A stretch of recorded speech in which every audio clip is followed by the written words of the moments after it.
Votre partenaire commence soudainement à garder son téléphone avec plus de précaution. Les notifications arrivent, mais maintenant il les consulte en privé. Les réseaux sociaux qu'il partageait auparavant avec vous sont devenus un territoire fermé. Et quand vous posez la question, la réponse est toujours la même.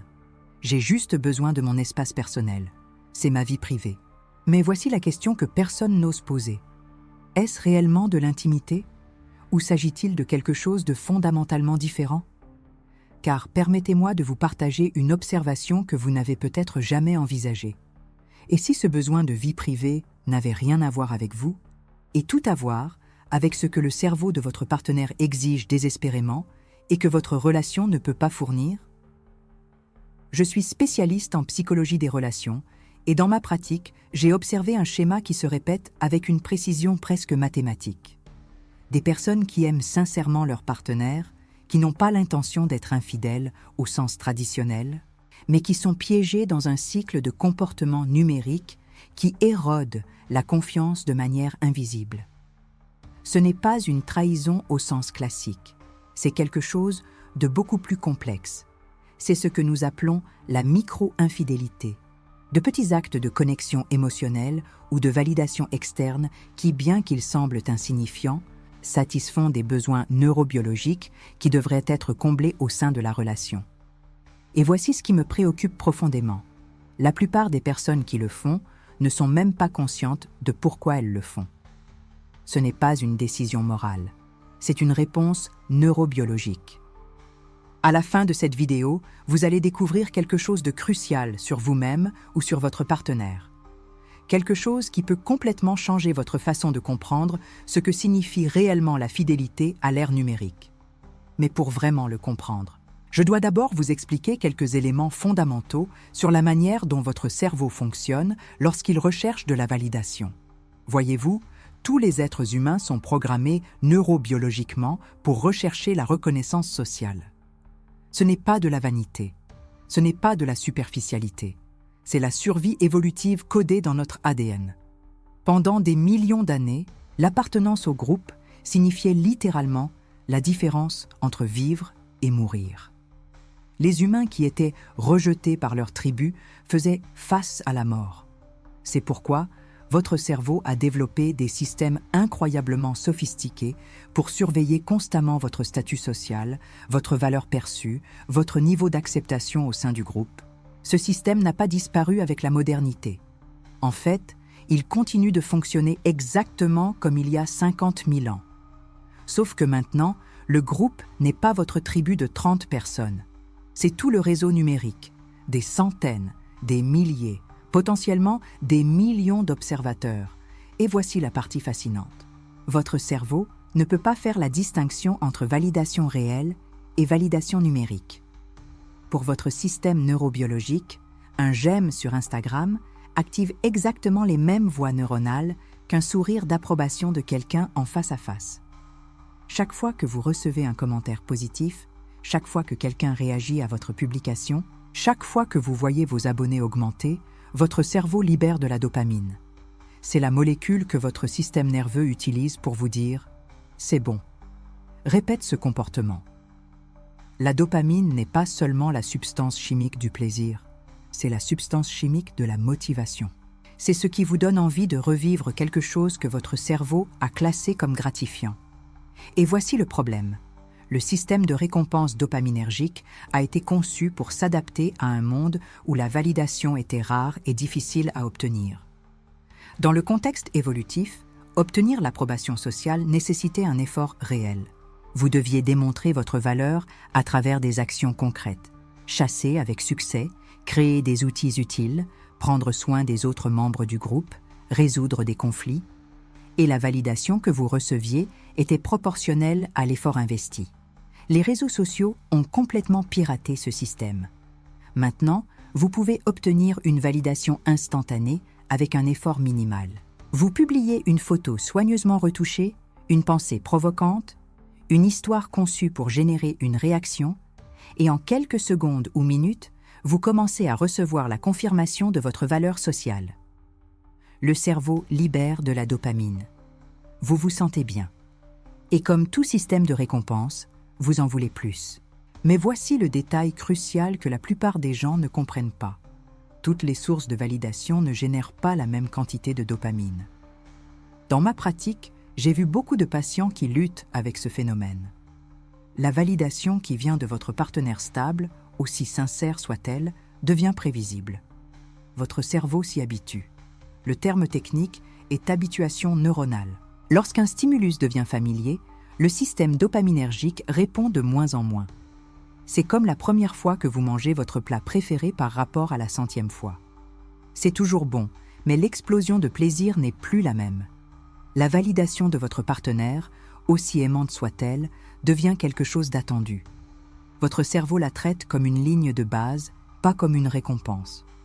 Mais la validation de quelqu'un de nouveau, de quelqu'un d'attirant, de quelqu'un qui représente quelque chose que vous n'avez pas, de quelqu'un qui valide spécifiquement les aspects de votre identité que vous sentez que votre partenaire ne voit pas, cette validation génère un pic de dopamine significativement plus élevé. Et c'est là que commence la micro-infidélité. Ce n'est pas que votre partenaire ne vous aime pas. Ce n'est pas qu'il cherche activement à vous remplacer. C'est que son cerveau a faim de dopamine et il a trouvé une source plus puissante de cette substance chimique en dehors de la relation. Laissez-moi vous donner un exemple concret de ce que je vois constamment dans mon cabinet. J'ai rencontré Céline, une femme de 34 ans, mariée depuis 7 ans à un homme qu'il adore. En thérapie, elle m'a dit « Mon mari est merveilleux. Il me dit que je suis belle tous les jours. Mais quand Thomas, mon collègue de travail, commente mes photos Instagram, je ressens quelque chose de différent. Je ressens de l'électricité. » Je lui ai demandé ce que Thomas avait que son mari n'avait pas. Sa réponse fut révélatrice. Thomas représente quelque chose que j'ai laissé derrière moi. Avant de me marier, j'étais plus spontanée, plus aventureuse. Mon mari m'a connue quand je commençais déjà à me poser. Thomas me voit comme j'étais avant, ou comme je veux encore être. Quand il valide mes photos, je sens que cette version de moi existe toujours. Tu vois ce qui se passe neurobiologiquement. Thomas n'est pas nécessairement plus attirant ou meilleur partenaire que son mari. Ce que Thomas représente, c'est une partie de l'identité de Céline que sa relation actuelle ne valide pas. Et quand Thomas lui donne cette validation, son cerveau interprète cela comme « ce besoin est satisfait ». Le système de récompense dopaminergique s'active puissamment parce que c'est un besoin non comblé qui trouve enfin une réponse. Et voici le danger. Céline n'a pas d'aventure. Elle ne prévoit pas de quitter son mari. Elle n'est même pas consciente que chaque interaction avec Thomas crée des connexions neuronales plus fortes, des associations émotionnelles plus profondes, des schémas de récompense que son cerveau voudra répéter. C'est la micro-infidélité. Et elle opère complètement en dessous du niveau de conscience morale. Le problème n'est pas Thomas spécifiquement. Le problème, c'est que le cerveau de Céline a identifié une source de dopamine plus puissante en dehors de sa relation primaire, et il est structurellement conçu pour rechercher davantage de cette récompense. Et c'est là que les choses se compliquent encore plus, parce qu'on ne parle pas seulement de dopamine. On parle d'un système complexe où plusieurs régions cérébrales en conflit interviennent. Ton cortex préfrontal, la partie rationnelle de ton cerveau, sait que ces comportements peuvent endommager ta relation. C'est la région qui te dit « Tu ne devrais pas chercher de validation en dehors de ton partenaire. Ce n'est pas bien. » Mais ton système limbique, la partie primitive et émotionnelle, ne veut que la récompense de dopamine. Il se fiche des conséquences à long terme.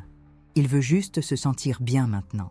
Et dans la plupart des cas, le système limbique gagne, parce qu'il est plus ancien, plus rapide, plus automatique.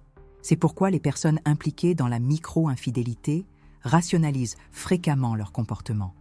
Je suis juste amicale. Il n'y a rien de mal à avoir des amis. Mon partenaire est paranoïaque.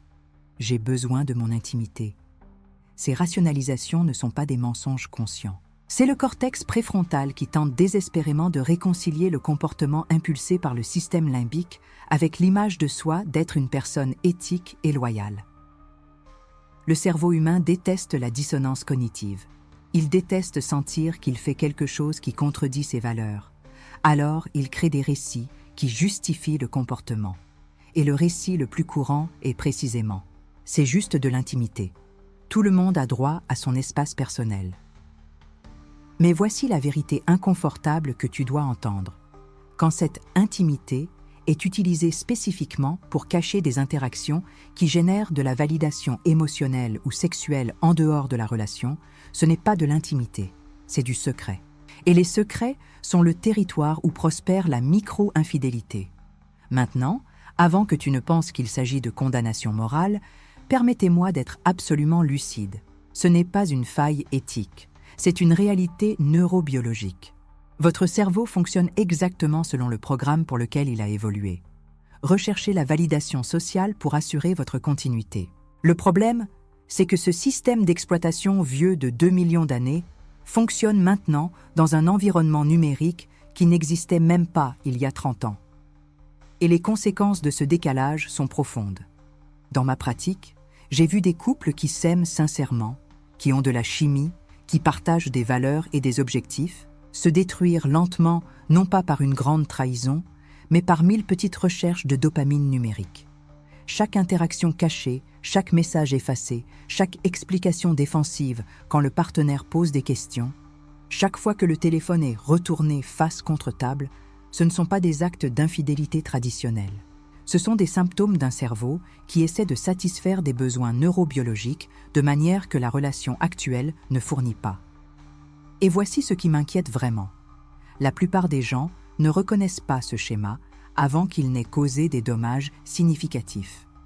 C'est pourquoi tu dois savoir exactement quoi chercher. Parce que la micro-infidélité n'est pas évidente. Ce n'est pas un baiser volé ou un message explicitement romantique. C'est beaucoup plus subtil. Ce sont des schémas de comportement qui révèlent où le cerveau de ton partenaire cherche sa prochaine dose de dopamine. Et voici ce que j'ai promis au début. Maintenant que tu comprends pourquoi cela se produit neurobiologiquement, tu dois savoir comment reconnaître quand ça arrive. Non pas pour juger, non pas pour contrôler, mais pour avoir les conversations difficiles qui peuvent sauver ta relation avant que les petites fissures ne deviennent des gouffres irréparables. Il existe 7 signes spécifiques qui indiquent que ce que ton partenaire appelle intimité est en réalité de la micro-infidélité motivée par la recherche de validation neurobiologique. Les 3 premiers signes sont les plus subtils, mais aussi les plus révélateurs. Parce qu'ils ne montrent pas seulement ce que fait ton partenaire. Ils montrent exactement ce que son cerveau cherche, quel besoin n'est pas satisfait, quel type de validation il poursuit en dehors de ta relation. Et ce sont ces 3 signes que nous allons explorer maintenant, parce qu'une fois que vous les reconnaîtrez, vous ne confondrez plus jamais intimité authentique et secret émotionnel. Le cerveau de votre partenaire recherche de la validation. Et maintenant, je vais vous montrer exactement comment cette impulsion neurobiologique se manifeste dans des comportements concrets que vous pouvez observer dès aujourd'hui, parce que voilà ce que vous devez comprendre. Ces signes ne consistent pas à prendre quelqu'un en flagrant délit. Je ne suis pas là pour faire de vous un détective paranoïaque qui vérifie chaque notification. Ces signes sont des symptômes de schémas neurobiologiques sous-jacents, des façons dont le cerveau révèle ce qui se passe réellement sous la surface. Ce que je vais partager avec vous, ce sont des indicateurs diagnostiques que j'ai vus se répéter encore et encore dans ma pratique. Ce ne sont pas des accusations, ce sont des fenêtres sur la chimie cérébrale de votre relation. Premier signe, la transparence sélective. Voici le schéma. Votre partenaire est complètement ouvert sur certaines de ses activités sur les réseaux sociaux. Il vous montre des publications professionnelles, partage des mèmes avec vous, vous identifie même dans des stories. Mais quand il s'agit de certaines plateformes ou de certaines personnes, il devient extrêmement réservé. Il verrouille l'écran du téléphone quand le nom d'un ami spécifique apparaît, change rapidement d'application quand vous vous approchez, ou devient tout simplement sur la défensive si vous posez des questions sur une interaction particulière. Neurobiologiquement, voici ce qui se passe. Le cerveau crée des compartiments. Différentes sources de validation activent différents besoins identitaires. Votre partenaire n'est pas nécessairement malveillant. Son cerveau a segmenté sa vie sociale en catégories où certaines interactions sont sûres à partager et d'autres sont liées à des circuits de récompense qu'il sent devoir protéger. Pourquoi ? parce que ces interactions spécifiques activent quelque chose que la relation n'active pas en ce moment. Et le cerveau, dans sa quête de dopamine, crée ce système à 2 niveaux. Dans ma pratique, j'ai vu cela se manifester de façon très spécifique. J'ai rencontré un couple parisien où elle partageait tout sur son Instagram professionnel, ses publications LinkedIn, ses interactions avec ses collègues. Mais son compte BeReal personnel était territoire interdit. Il ne savait même pas qu'elle l'utilisait activement jusqu'à ce qu'une amie commune le mentionne. Quand il l'a finalement confrontée, elle a répondu exactement comme le cerveau en mode de protection de dopamine répond « Tu es possessif, j'ai besoin de mon intimité ». Et voici l'impact psychologique. Ce comportement crée de la suspicion, mais simultanément, vous fait vous sentir coupable de soupçonner. Votre intuition vous dit que quelque chose ne va pas, mais votre partenaire a fait de vous le méchant pour l'avoir remarqué. Deuxième signe, l'escalade dans la recherche de validation. Observez la fréquence de publication de votre partenaire. Spécifiquement, observez le type de contenu qu'il publie. La fréquence de photos conçues pour attirer l'attention a-t-elle augmenté? Des photos plus dénudées, des poses plus provocantes, ou même du contenu nostalgique de sa vie de célibataire. Neurobiologiquement, c'est la tolérance à la dopamine en action. Le cerveau s'est habitué à un certain niveau de validation, de likes, de commentaires, d'attention. Et comme n'importe quelle drogue, il a maintenant besoin de doses plus fortes et plus fréquentes pour obtenir le même effet. Alors, vous commencez à voir un schéma. Les publications deviennent plus stratégiques, les photos plus soigneusement sélectionnées, les légendes plus suggestives. Et le plus révélateur, votre partenaire est intensément engagé avec les commentaires de personnes spécifiques. J'ai travaillé avec un couple où il a commencé à publier des photos à la salle de sport beaucoup plus fréquemment. Non pas parce qu'il était plus dévoué au fitness, mais parce qu'il avait remarqué qu'une collègue spécifique commentait à chaque fois. Puis il a commencé à publier d'anciennes photos de quand il était célibataire, de week-ends à Deauville ou des voyages en Italie qu'il avait fait seul. Le sous-texte était clair. « Regardez qui je suis quand je ne suis pas en couple. » Et les commentaires? C'était une fête de validation, des émojis cœurs, des commentaires flirteurs. Et il répondait à chacun avec une énergie qu'il ne montrait jamais quand sa partenaire lui parlait pendant le dîner. L'impact psychologique ici est profond. Votre partenaire envoie des signaux contradictoires sur la satisfaction dans la relation. Son comportement en ligne communique une disponibilité émotionnelle envers les autres, alors qu'il vous dit verbalement que vous êtes en insécurité si vous le mentionnez. Et neurobiologiquement, son cerveau se recable. Chaque fois qu'il publie et reçoit de la validation, le circuit de récompense se renforce. Et chaque fois qu'il interagit avec vous et ne ressent pas ce même pic de dopamine, la relation perd par comparaison. Troisième signe, la redistribution de l'énergie émotionnelle. C'est peut-être le plus douloureux à observer. Votre partenaire semble énergisé, émotionnellement engagé après des interactions sur les réseaux sociaux, mais distant et déconnecté avec vous. Il rit aux messages directs, partage des blagues privées avec des contacts en ligne, s'illumine quand son téléphone vibre avec une notification de quelqu'un de spécifique. Mais quand vous essayez d'avoir une conversation, quand vous partagez quelque chose sur votre journée, quand vous essayez de vous connecter, il est absent. Présent physiquement, mais émotionnellement ailleurs. Neurobiologiquement, c'est le système de récompense activé par la validation externe, tandis que la relation est devenue un point de comparaison et est en train de perdre. Le cerveau associe maintenant joie, excitation et connexion avec ses interactions numériques, pas avec le partenaire qui est physiquement présent. Dans mon cabinet, j'ai connu une femme dont le mari passait ses nuits sur le canapé de leur appartement parisien à échanger des messages avec une amie du travail. Il riait, écrivait de longs paragraphes, clairement investi émotionnellement dans ses conversations. Mais quand elle lui demandait comment s'était passée sa journée, il répondait par monosyllabes. Quand elle essayait de partager quelque chose qui la préoccupait, il levait à peine les yeux de son téléphone. La relation était devenue une obligation. Les interactions en ligne étaient l'endroit où se vivait sa vraie vie émotionnelle. Et l'impact est dévastateur. Tu te sens comme un meuble dans ta propre relation, présent mais insignifiant. Et quand tu le confrontes, ton partenaire minimise. C'est juste une amie. Tu exagères. J'ai besoin d'avoir des amis en dehors de la relation. Tout techniquement vrai, mais neurobiologiquement, l'énergie émotionnelle de ton partenaire est redistribuée hors de la relation vers ces connexions numériques qui alimentent son cerveau en dopamine constante. Maintenant, laisse-moi te montrer comment ces 3 signaux fonctionnent ensemble dans la vraie vie. J'ai connu un couple, tous 2 parisiens, professionnels, dans la trentaine. Ils étaient ensemble depuis 4 ans, vivaient ensemble, parlèrent de mariage. Mais au cours des 6 derniers mois, elle avait remarqué un changement. Il était sélectivement transparent. Il partageait tout sur ses réseaux professionnels, mais son Instagram personnel et surtout ses messages privés étaient territoire interdit. Il verrouillait son téléphone instinctivement quand elle s'approchait. L'escalade de validation était évidente. Il s'est mis à publier plus fréquemment. Des photos de salle de sport, des photos de sorties à Saint-Germain avec des amis où elle n'était pas présente, même d'anciennes photos de quand il était célibataire. Et il y avait une personne en particulier, une ancienne amie de Sciences Po, qui commentait chaque publication. Et il répondait. Toujours. Et l'énergie émotionnelle avait complètement changé. Il s'illuminait quand son téléphone vibrait avec des messages d'elle. Il riait, écrivait des réponses longues et réfléchies.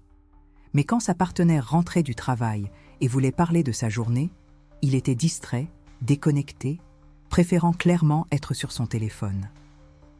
Quand elle l'a finalement confronté, sa réponse était prévisible.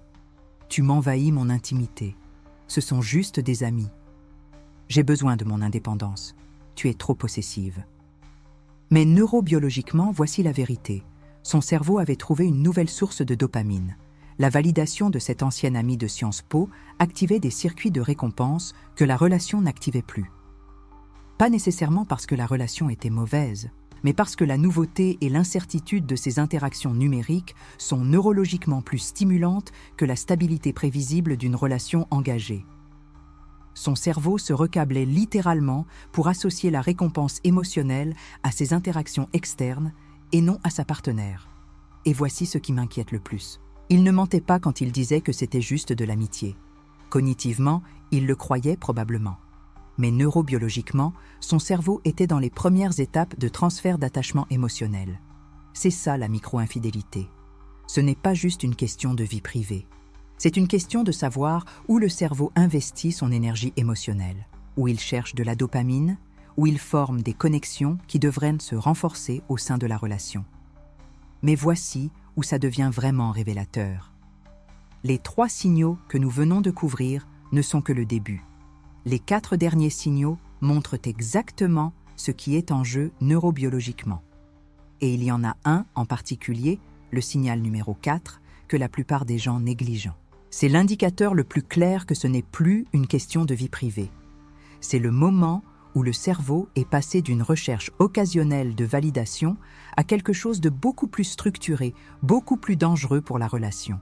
Et tu dois savoir le reconnaître avant qu'il ne soit trop tard. Dans cette relation dont nous parlions, le point de bascule n'était pas les signaux 1, 2 ou 3. C'était de reconnaître le signal 4.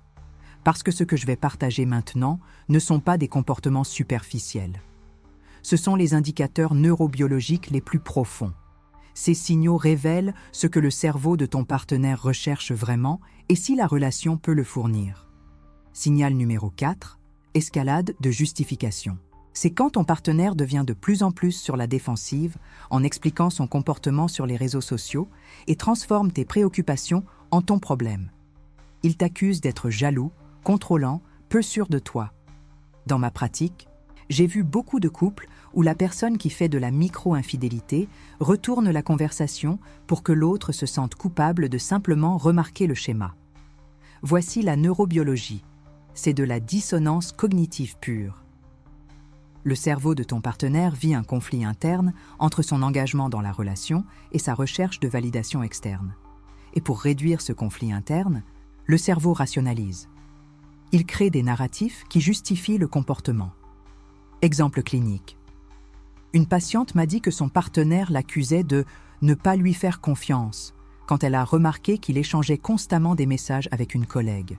Quand elle a mentionné que la fréquence des messages lui semblait étrange, il lui a dit qu'elle ruinait la relation avec ses insécurités, quel était le problème. La conversation n'a jamais porté sur ses besoins insatisfaits à lui, mais sur les prétendus défauts à elle. L'impact psychologique est dévastateur parce qu'il déplace la culpabilité. Il empêche une conversation honnête sur les besoins non satisfaits. Et surtout, ton partenaire commence à croire son propre narratif. Ce n'est pas un mensonge conscient, c'est une distorsion cognitive que le cerveau crée pour protéger son image de soi. Signal numéro 5.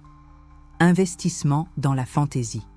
C'est lorsque votre partenaire semble être mentalement et émotionnellement investi dans des scénarios hypothétiques avec la source de validation. Il se souvient de moments du passé avec cette personne spécifique, imagine des lignes temporelles alternatives, compare les dynamiques relationnelles. Et il y a un ton nostalgique, presque mélancolique, quand il en parle. La racine neurobiologique, la dopamine de l'anticipation, de la fantaisie, est plus forte que la dopamine de la réalité, de la relation actuelle.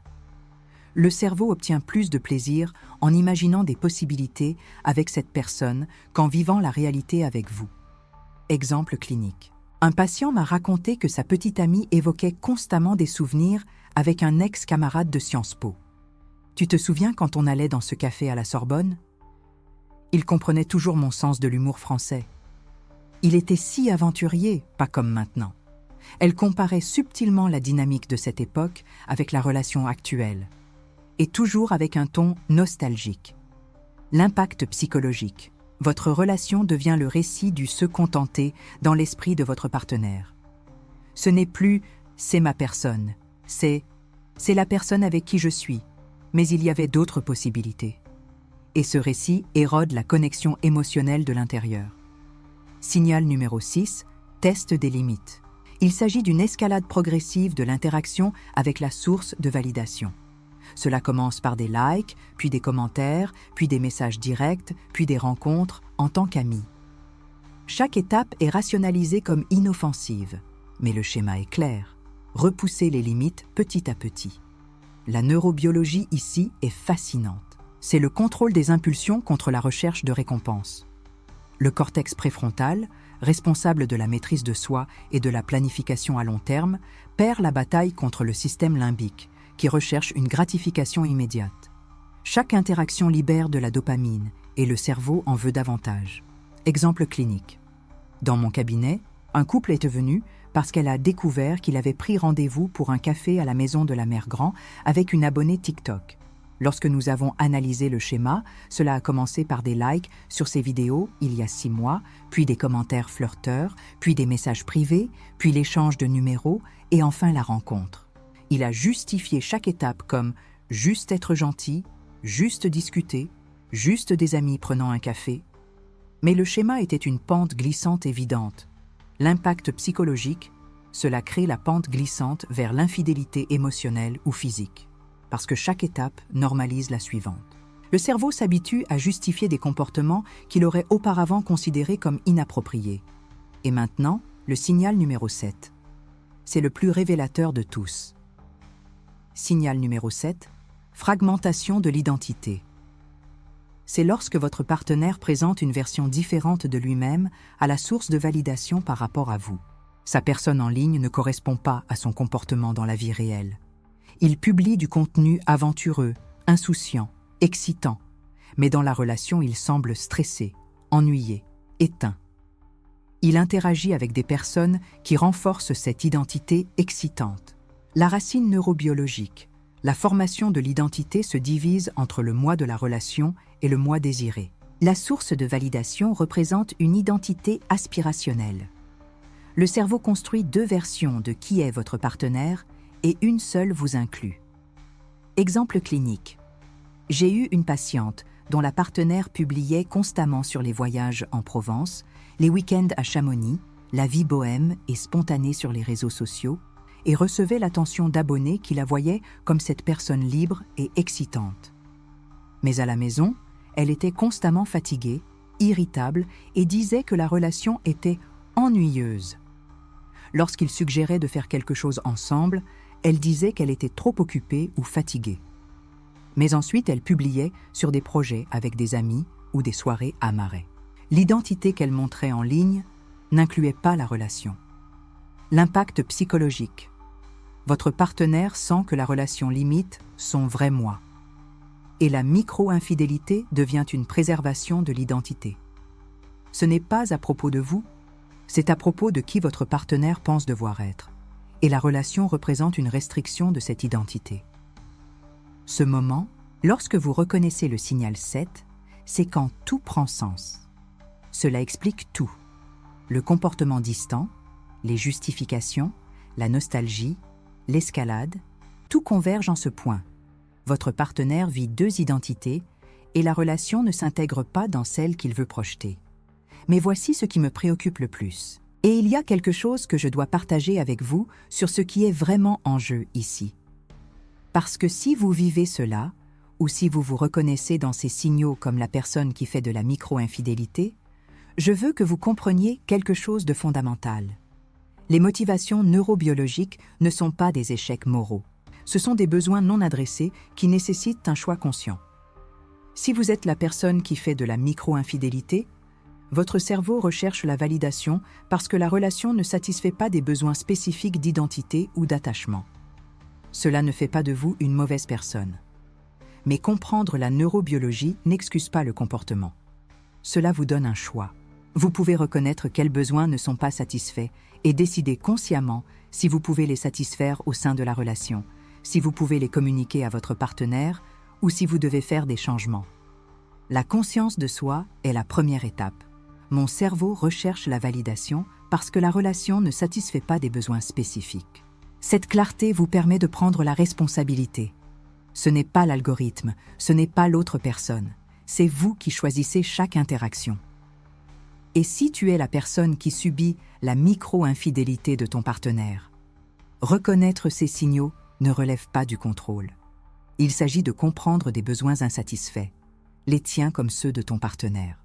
Ton inquiétude n'est pas de la jalousie, c'est une synchronisation neurobiologique avec une déconnexion dans la relation.